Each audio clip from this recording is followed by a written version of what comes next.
Enfant qui parle, ça c'est des grands palais. Donc ne pas pour moun parler puisqu'ils sont si la terre. Mais chercher qu'à sorte café, aïe pas là. Toute parole là, je vais parler là. Chercher résultat, toute parole là, aïe pas là. Ça s'appelle du vent, je crois oui, vent. Les peuples noirs étaient avec ça.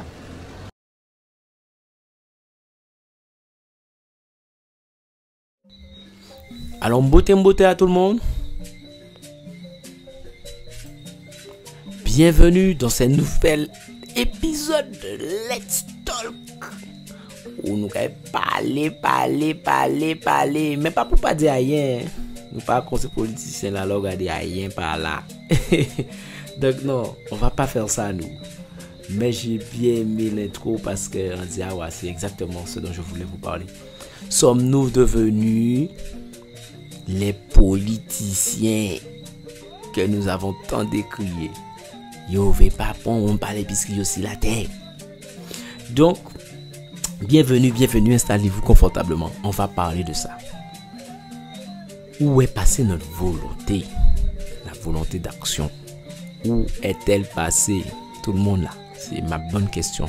Où est-elle passée? On va commencer par un constat déjà. On dit ouais, caca fait. Qu'est-ce qui se passe?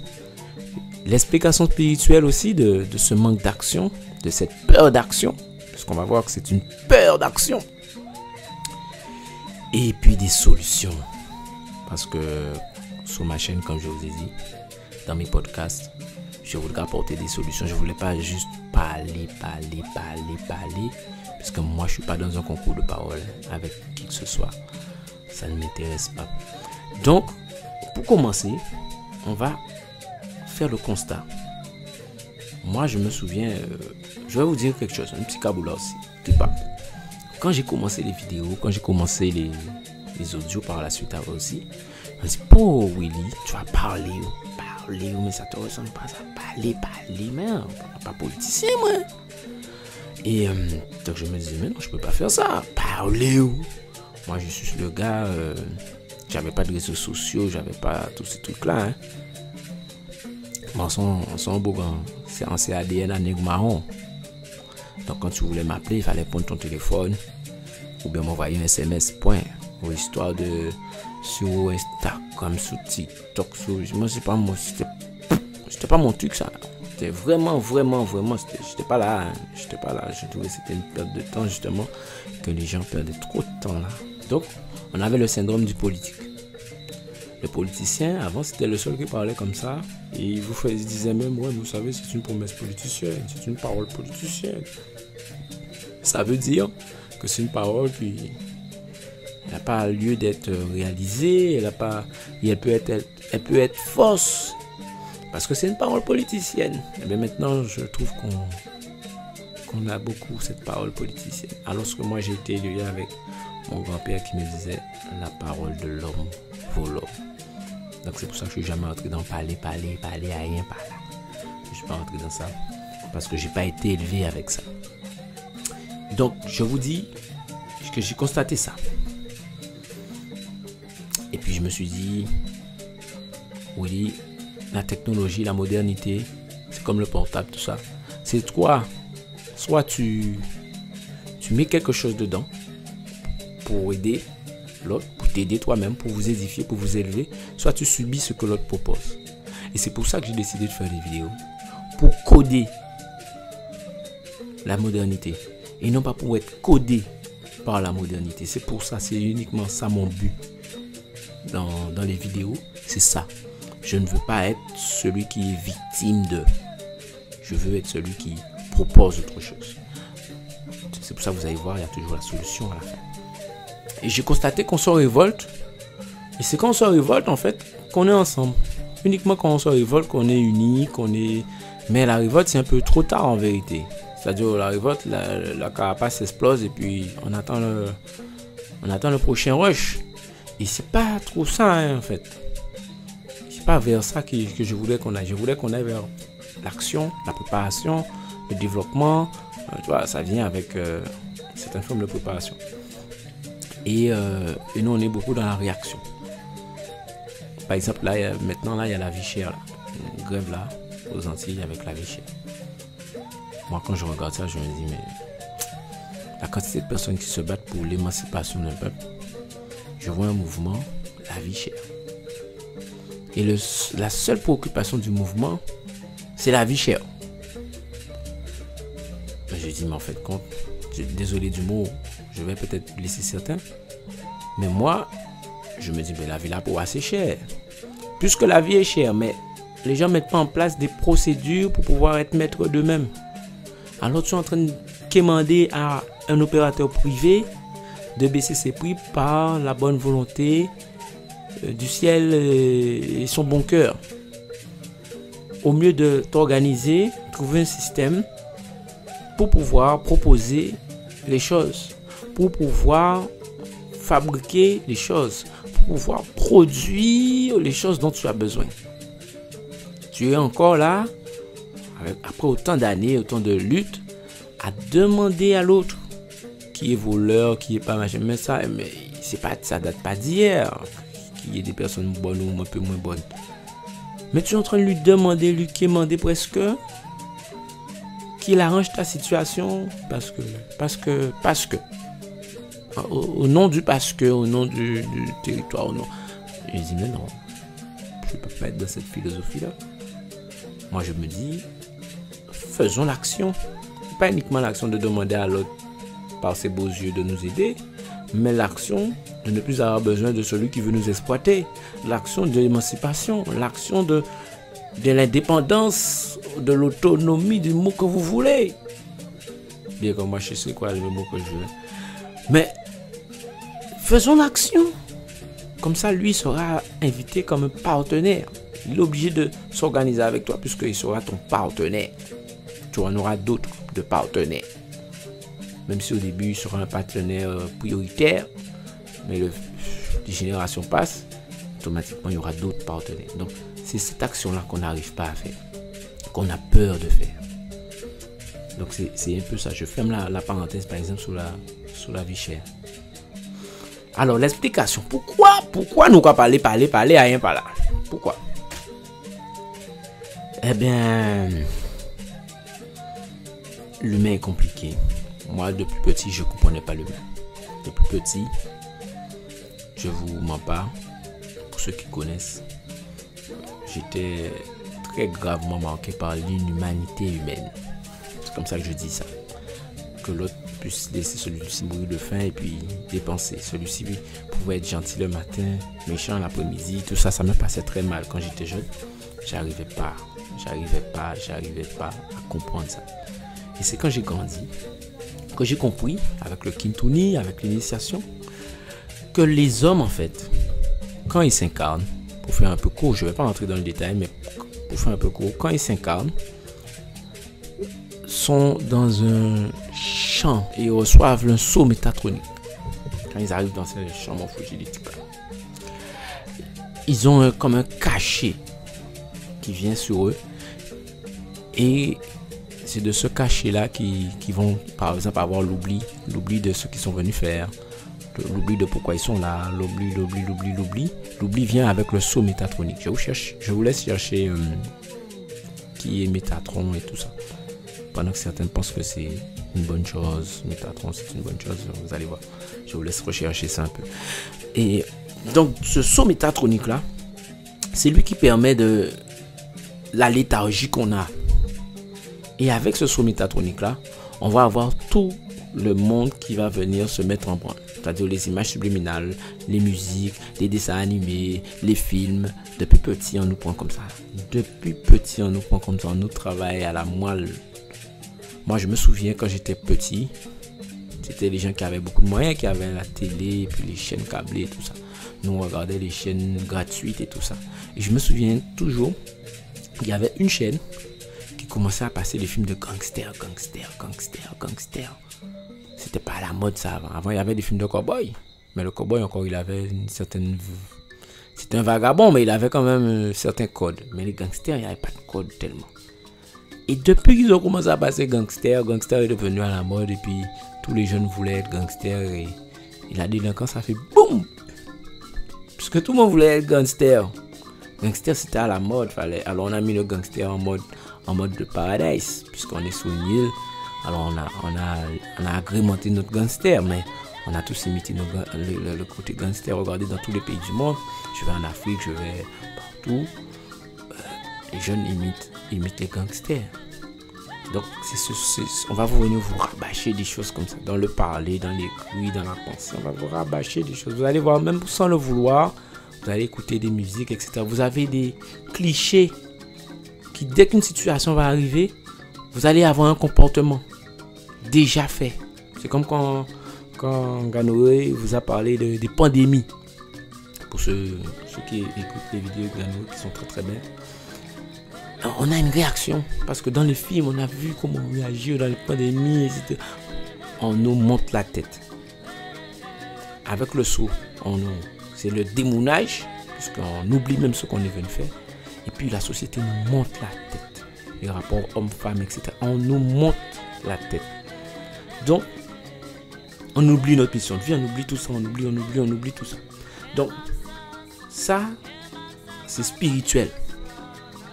Bon, ça agit aussi sur le plan matériel, mais c'est très spirituel. L'image subliminale et tout ça. Sans compter, bon, je ne veux pas entrer dans tout ça, mais sans compter tous les dogmes religieux et spirituels, effectivement, je ne voulais pas entrer dans ça, mais sans compter ça, qui n'est pas négligeable, parce que chaque pays a une vibration, chaque pays est dans une zone, il y a les zones bleues, il y a les... Voilà.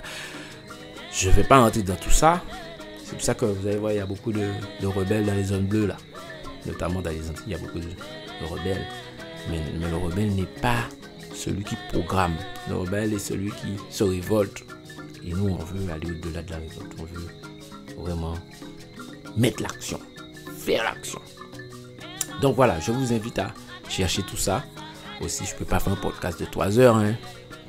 J'aurais bien voulu entrer dans la profondeur, mais je ne peux pas. Alors, la solution pour tout ça, parce que moi c'est ça qui m'intéresse, c'est ça la solution pour sortir notre saut de métatronique. Pour sortir notre saut métatronique, il faut suivre notre Kintuni. Notre Kintuni, c'est notre astrologie. Beaucoup de gens viennent dire ouais, moi je suis lion, moi je suis scorpion, je suis telle chose, je suis bélier, c'est pas un état.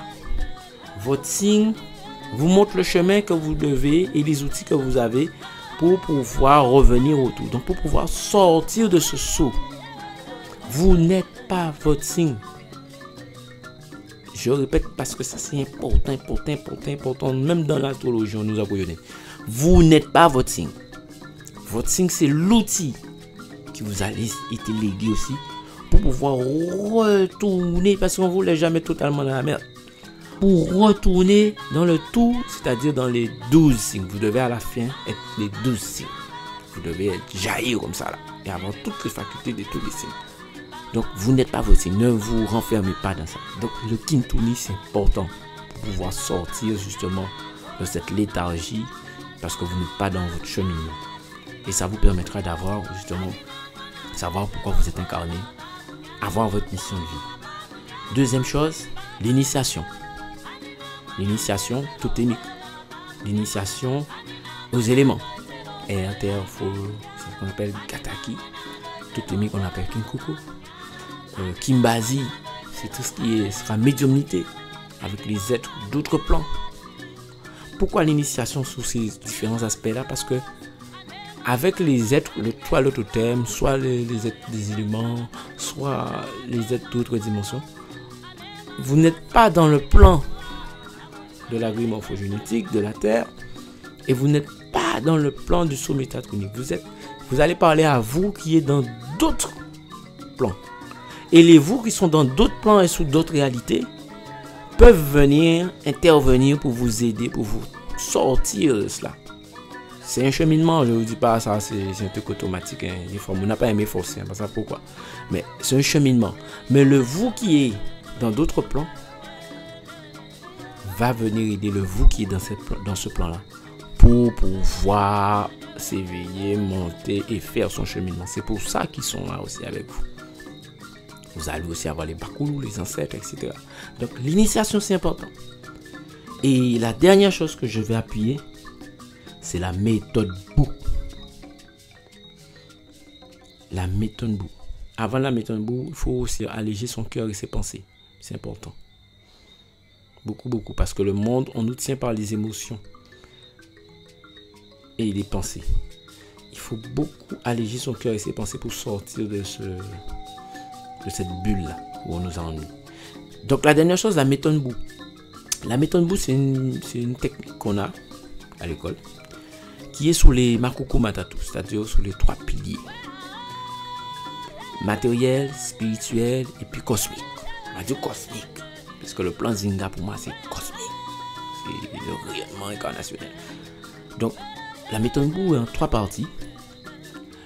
La première partie va vous apprendre. Enfin, je ne le mets pas dans l'ordre, mais la première partie, donc le plan Panzu, le plan matériel, va vous apprendre à user des techniques qui sont déjà existantes, comme plein de techniques de Pomodoro, etc. pour pouvoir changer votre quotidien.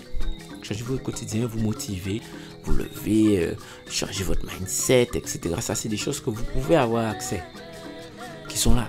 Vous pouvez avoir accès et puis préparer votre corps, faire le sport. Un corps qui est sportif, un corps qui est en mouvement, reçoit des idées en mouvement et ne peut pas rester debout. La personne va automatiquement être en mouvement. Elle va pouvoir accepter le changement, elle va pouvoir accepter le renouveau, elle va pouvoir accepter. Donc, ça c'est le plan Panzu. La méthode Bou touche le plan Panzu. Donc, vous allez lire beaucoup de livres, vous allez changer votre mindset, vous allez changer même d'habillement, etc. Vous allez accepter de changer de méthode et que ce soit normal le changement. Accepter le changement comme étant quelque chose de normal dans une vie. Ne pas rester trop figé. Vous avez le plan Saku. Le plan de Saku, c'est pour vous montrer que derrière votre cerveau, là, parce que la méthode Bou, c'est vraiment la refonte de notre cerveau. Derrière toutes les parties du cerveau sont liées des êtres spirituels et cosmiques. Et on peut connecter avec ces êtres spirituels et cosmiques pour qu'ils puissent nous donner une amélioration dans notre plan matériel. Ça, c'est le plan Saku, le plan spirituel de la méthode Bou. On va venir, on va dire, bon, mais là, c'est la sérotonine, là, c'est mais qui revient à manga, là, c'est un tel, c'est là. Je ne vais pas vous dire tous les trucs, mais voilà. Derrière les choses, il y a un aspect spirituel.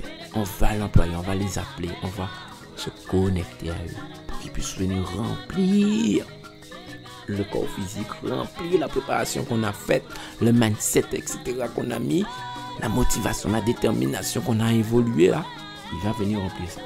Et ensuite, vous avez le plan Zinga, qui est la fusion des 2 premiers plans pour rayonner en étant nous-mêmes.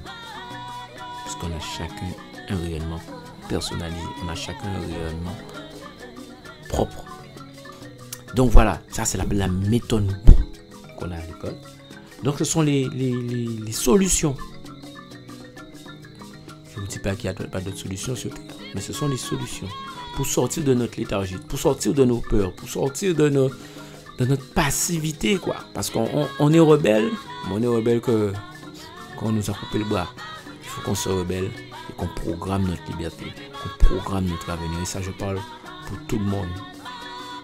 Et encore plus aux mélanodermes, de tout obédience de la diaspora du continent, tout le monde. Trop souvent, nous sommes rebelles. Mais il faut changer cet état de rebelle pour aller à l'état de programmeur. Il faut qu'on programme ce que l'on veut être et ce que l'on veut laisser. Il faut qu'on programme des langues, il faut qu'on programme des schémas économiques, il faut qu'on programme une spiritualité, il faut programmer notre avenir pour laisser aux autres quelque chose déjà plus établi. Il faut qu'on soit dans l'optique de programmer. Pour changer le monde, il faut programmer, il faut se programmer et programmer. Et on ne va pas programmer en pangal, c'est-à-dire on ne va pas programmer n'importe comment. Pour cela, on a l'outil spirituel. Et c'est ça qui fait toute la différence. C'est qu'on sait quelle ligne on suit, puisqu'on sait qui on est. On sait quel est notre plan, quel est notre schéma de vie, quel est. Donc on ne se perd pas à tout faire et à rien faire en même temps. On est focus sur ce qu'on doit faire, sur ce que l'on est. et sur l'endroit où on doit l'emmener. Certains reviendront pour emmener plus loin. D'autres ne seront pas obligés de revenir, ils vont autre part pour faire autre chose. Mais ils auront laissé la trace, ils auront laissé la graine. C'est ça que nous sommes venus faire. Donc voilà. Alors, voici ça pas tant parler pour rien pas là. Donc je vous dis à la prochaine pour un nouvel épisode de Let's Talk avec d'autres thèmes qui sont tous très différents les uns des autres. Mais n'oubliez pas, moi, ce que j'aime beaucoup, c'est la partie des solutions. Donc vous, comment faites-vous pour sortir de ce syndrome politique? Des politiciens qu'on décriait là, où maintenant nous sommes venus, comme eux, voire peut-être pire qu'eux. On ne rentre pas dans l'action. Comment faites-vous, vous, à votre échelle, à votre petit niveau, pour rentrer en action et changer et faire votre part pour l'humanité? Voilà ce que je vous pose comme question.